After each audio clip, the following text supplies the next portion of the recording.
எல்லாருக்கும் வணக்கம். இன்றைக்கி வந்து நம்ம ஆடு மேய்க்க வந்திருக்கோம். நம்ம ஊரில் பார்த்திங்கன்னா இப்போ பின்னாடி ஆடு மேய்தில்ல, இது போல் வெள்ளாமை இல்லாமல் சொட்டை காட்டை வந்து பார்க்கவே முடியாது. பங்குனி சித்திரை மாதத்தில் மட்டும்தான் நம்ம ஊர் வந்து சொட்டைக்காடாக கிடக்கும். மற்ற எல்லா மாதத்துலேயுமே பார்த்திங்கன்னா நம்ம ஊர் வந்து நல்லா பச்சை பசேல்னு செழிப்பாக இருக்கும். நம்ம ஊர் வந்து மஞ்சளுக்கு புகழ் பெற்ற மஞ்சள் மாநகரம், காளிங்கராயன் வாய்க்கால் பாசன பகுதி. அப்படியே பாருங்களேன், ஒரு பக்கம் பச்சை பசேல்னு மஞ்சள் செடி இருக்குது, இன்னொரு பக்கம் வந்து சொட்டையாக கிடக்குது, ஆடு மேய்ஞ்சிட்டு இருக்குது. இதுக்கு என்ன காரணம் அப்படின்னு பார்த்தீங்கன்னா, ஆனி மாதம் வர வேண்டிய தண்ணி ஆடியும் போய் ஆடி கடைசிக்கு தண்ணி வந்திருக்கு. அதுவும் ஒரு வருஷம் முழுக்க வாய்க்காலில் தண்ணி வருமாங்கிறதும் தெரியாது. கிணத்து பாசனம் இருக்கிறவங்க இது போல் வெள்ளாமல் வச்சுருக்காங்க.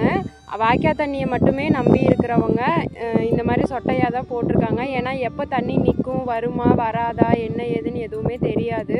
அதனால் நம்ம கையில் இருக்கிற காசை செலவு பண்ணி வெள்ளாமல் வச்சுட்டு அது பின்னாடி தண்ணி இல்லாமல் காஞ்சி போச்சுன்னா விவசாயிகளுக்கு தானே நட்டம்.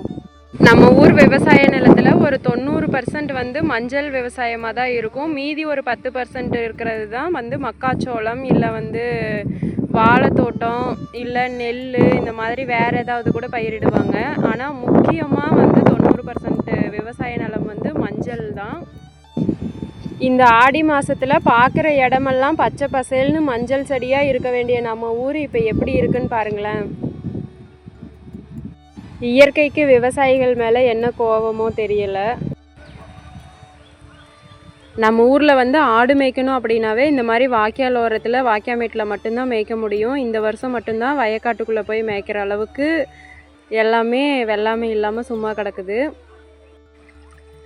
வாய்க்காலில் தண்ணி வர டைமில் பார்த்திங்கன்னா யாருமே கிணத்து தண்ணி வந்து பெருசாக விவசாயத்துக்கு பயன்படுத்த மாட்டாங்க. எல்லாருமே வாய்க்கால் தண்ணி தான் பயன்படுத்துவாங்க. அதனால் இந்த கிணத்து தண்ணி பார்த்திங்கன்னா அப்படியே குளம் போல் வழிய தேங்கி நிற்கும். கிணறு வழியை கிணத்துல ஊற்றுறதை வந்து நம்ம பார்க்கவே முடியாது. அந்த அளவுக்கு எப்போவுமே கிணறு ஃபுல்லாகவும் வழியாக தேங்கி நிற்கும். ஆனால் இந்த டைம் நம்ம ஒரு கிணத்துல வந்து ஊற்றுறதை பார்த்தோம்.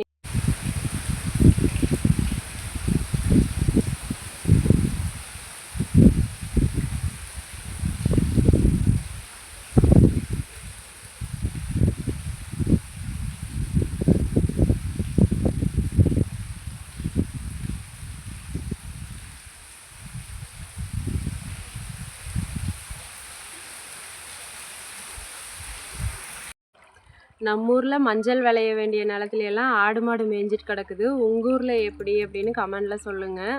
உங்கள் ஊரில் இந்த வருஷம் மழையெல்லாம் பரவாயில்லையா?